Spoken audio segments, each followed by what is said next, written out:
안녕하세요. 미국생활 101 채널입니다. 오늘은 3번의 주식 실수, 그 후에 깨달은 3가지라는 영상을 찍어 보려고 합니다. 여러 종목에 투자하다 보면은 성공적으로 주식을 투자할 때도 있지만 어떤 경우에는 처음 의도한 생각과는 다르게 실수를 하기도 하고 손실이 나기도 합니다. 보통 제 채널에서는 저의 투자 과정과 투자 철학에 대해서 영상을 통해서 많이 풀어내고 했었는데요. 오늘은 특별히 제가 주식하면서 여러 실수를 했지만 그래도 3개를 뽑아서 여러분들께 소개를 해드리려고 합니다. 반면교사라는 말이 있습니다. 사람이나 사물의 부정적인 측면에서 반대의 깨달음이나 가르침을 얻는다는 뜻입니다. 저의 투자 실수 사례를 통해서 첫 번째로는 그 실수를 복귀하는 저에게 도움이 되었으면 하고요. 두 번째로는 이 영상을 보시는 여러분들께 도움이 되어서 여러분들의 투자 여정에서 실수를 최소화시키고 혹시라도 지금 제가 설명하고 있는 그런 방법들과 그런 생각들에 비슷한 것이 있다면은 여러분들의 투자를 한 번 더 생각해보고 복귀할 수 있는 그런 귀한 계기가 되길 원합니다. 오늘 영상을 통해서 저는 무슨 생각을 가지고 이 종목에 투자를 했는지, 그리고 제가 왜 실패를 했는지, 그리고 그 실패를 통해서 배운 것이 무엇인지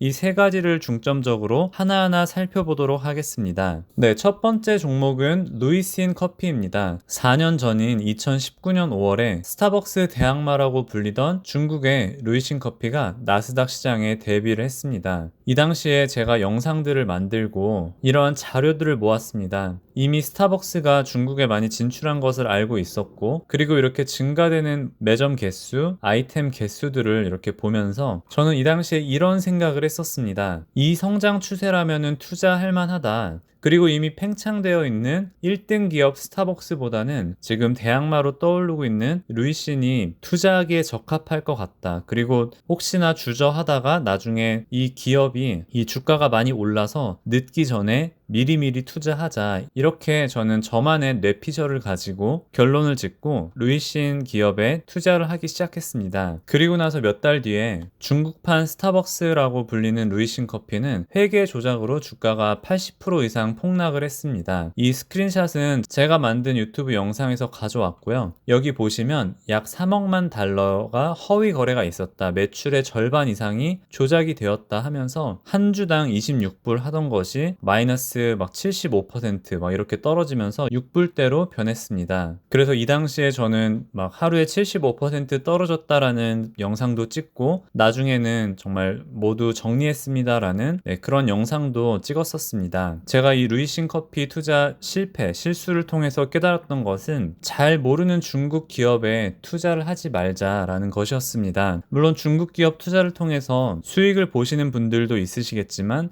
나랑은 맞지 않겠구나라고 생각이 들었고요. 두 번째로는 내가 투자하는 기업에도 언제나 회계 조작이 일어날 수 있다는 것을 이 당시에 처음 깨달았습니다. 물론 미국은 SEC도 있고 삭스도 있고 이런 회계 조작이 참 어렵겠지만 그래도 내가 투자하는 기업 중에 외국 기업이 있다면은 언제나 이러한 일이 있을 수도 있다는 것을 처음 피부로 느꼈던 그런 계기였고요. 그리고 이제는 중국 기업을 직접 투자하지 않고 만약에 중국을 투자하고 싶다면은 미국 기업을 통한 간접적 중국 투자를 하자라는 생각을 했었습니다. 예를 들면 중국 안에서도 애플이나 테슬라 같은 기업들이 인기가 많기 때문에 중국의 시장이나 경제 성장률을 높게 평가한다면은 이러한 미국 기업을 투자함으로써 간접적으로 중국이 성장할 때 영향을 받자. 하지만 중국 기업은 투자하지 말자라고 저는 제 개인적으로 그렇게 결론을 지었었고요. 두 번째 기업은 C3AI라는 기업입니다. 참 지금 생각해도 참 어이가 없기도 한데 이 기업 자체가 나쁘다는 것은 아닙니다. 하지만 몇 개 안 되는 정보를 가지고 제가 투자를 했는데 그 중에 하나가 이 그래프를 보고 이렇게 매년마다 매출이 이렇게 증가하고 있고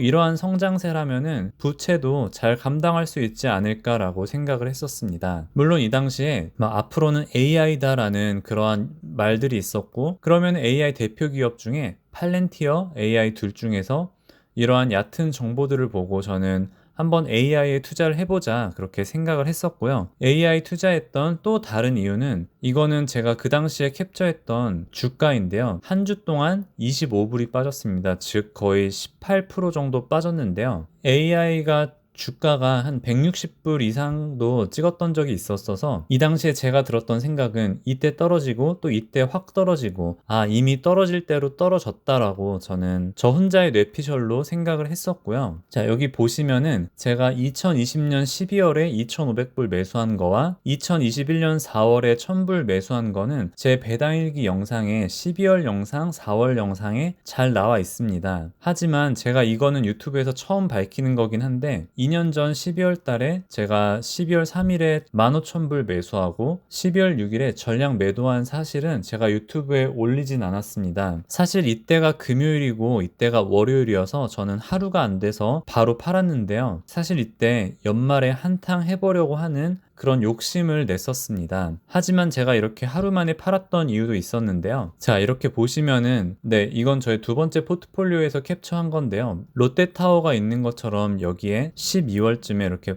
팍 솟았다가 떨어진 구간이 이때를 나타내고 있습니다. 이때의 경험을 통해서 깨달았던 거는 당연히 다른 분들은 IPO 기업을 투자하면서 수익을 내는 분들도 있겠지만 나는 아니구나 라고 그때 생각을 했었고요. IPO 기업들 중에는 우버도 있고 리프트도 있고 제가 투자했던 기업들이 있지만 소소하게 이익을 보고 소소하게 손해를 봤어서 그 예는 제가 따로 들진 않았지만 그래도 IPO 기업에 대해서 계속해서 저는 성공을 거둔 적이 없기 때문에 이 AI를 통해서 저는 투자를 하지 않기로 결정을 했고요. 두 번째로는 산업만 믿고 큰 돈을 베팅하지 말자였습니다. 제가 아까 말씀드린 것처럼 연말에 조금 더 나은 성과를 위해서 한 AI가 5% 10% 오르면은 바로 팔아야지 라고 했었는데 역시나 주가가 떨어짐에 의해서 하루도 안 돼서 매도를 했었고요. 이 당시에 저는 이만큼의 전량 매도했는데요. 사실 매수가가 15,000불 뿐만 아니라 이때 3,500불도 있기 때문에 이 당시에 한 3,000불 정도 손해를 봤던 것으로 기억을 합니다. 2년 전의 일이지만 이때를 통해서 저는 돈을 넣고 불안한 기업에 투자하지 말자라고 결정을 했고요. 세 번째 보여드릴 것은 돈을 넣고 그렇게 불안하진 않았습니다. 하지만 결과적으로는 좋지 않았는데요. 그것은 바로 아마존이었습니다. 이 스크린샷은 제가 2022년 작년 1월 달에 배당일기 영상을 캡처한 것인데요. 이 당시에 저는 두 종목을 매도했습니다. 디즈니와 엑슨모빌을 매도했는데요. 결과적으로 보면은 디즈니는 매도를 잘 했습니다. 엔비디아도 매수를 잘 해서 잘 팔았고요. 엑슨모빌 같은 경우에 이 당시에 거의 3년 만에 전고점을 돌파했습니다. 그리고 이때 전기차에 대한 인기도 많았었기 때문에 앞으로 정유주가 더 인기가 있을까라는 그런 생각도 들고 성장성이 둔화되지 않을까 이 두 가지 생각을 하니까 이때만 해도 팔아도 좋지 않을까라는 제 머릿속에 또 뇌피셜이 그렇게 됐었습니다. 저는 이 당시에 구글과 애플보다 상대적으로 떨어져 있는 아마존으로 전액을 갈아탔습니다.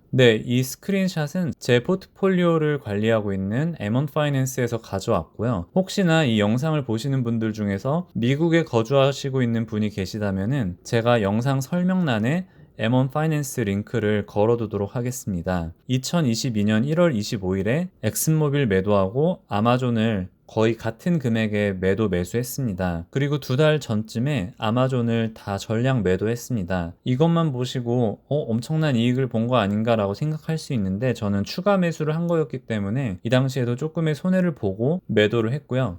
자, 그러면은 이때를 기준으로 아마존과 엑슨모빌의 행방이 어떻게 되었냐면은 작년 1월 25일 기준으로 오늘까지의 그래프를 봤을 때 두 기업은 정반대의 행보를 걷고 있습니다. 엑슨모빌은 이때 기준으로 46% 성장을 했고요. 아마존은 13% 하락을 했습니다. 저는 이쯤에 8월 말쯤 이때 매도를 해서 이때 매수한 거에 대해서는 마이너스 7.5% 정도 손해를 보고 매도를 했고요. 기회비용적인 차원에서 봤을 때 만약에 엑슨모빌을 계속 갖고 있었더라면 팔지 않았다는 가정하에 46% 수익이 나고 있고 그리고 아마 5% 이상의 배당을 받으면서 지금까지 유지를 하지 않았을까라고 생각을 합니다. 앞서 말씀드렸던 것처럼 저는 AI 때와는 다르게 아마존을 샀을 때 막 두렵거나 불안해하지는 않았습니다. 하지만 내가 예측한 시기가 언제 올지는 모른다는 생각을 했습니다. 역시나 지금 정유주, 엑슨모빌 모빌이나 쉐브론 같은 경우에는 아직까지 또 지난 1, 2년에 비해서 좋은 주가 흐름을 보이고 있고요. 아마존 같은 경우에도 올 초와 비교하면 오르고 있긴 하지만 그래도 아직 전고점을 뚫지 못한 상태이기도 합니다. 다음으론 과거의 추이만 보고 미래를 예측하면 틀릴 수 있다입니다. 제가 앞서 언급했던 것처럼 거의 3년 만에 전고점을 돌파했기 때문에 더 이상의 큰 성장은 그렇게 기대하기 어려울 것이라고 저 혼자 결론을 지었었고, 그걸 가지고 미래를 예측해서 제가 원하는 수익률을 거두지 못했습니다. 마지막으로는 아마존이 우량주라서 만약에 내가 분할 매수로 대응했으면 어땠을까라는 생각을 합니다. 이때 매수를 하고 계속해서 지켜보는 것이 아니라 아마존을 계속해서 이때나 계속해서 투자를 했다면은 제 아마존 평단가가 여기에 걸치거나 아니면 여기에 좀 못 미치게 되지 않았을까. 그랬다면 내가 이때 팔더라도 거의 본전에서나 아니면 조금의 수익을 얻고 팔지 않았을까라는 생각을 합니다. 그래서 지금 생각해보면은 이 떨어지는 이 구간에서 저는 AI만큼은 아니었지만 그래도 언제 오를지 모르는 그런 불확실성 안에서 추가 매수를 하지 못했었습니다. 네, 그러한 부분이 또 지나고 나서 돌아봤을 때 조금은 아쉬움으로 남습니다. 네, 오늘 영상에서 저는 이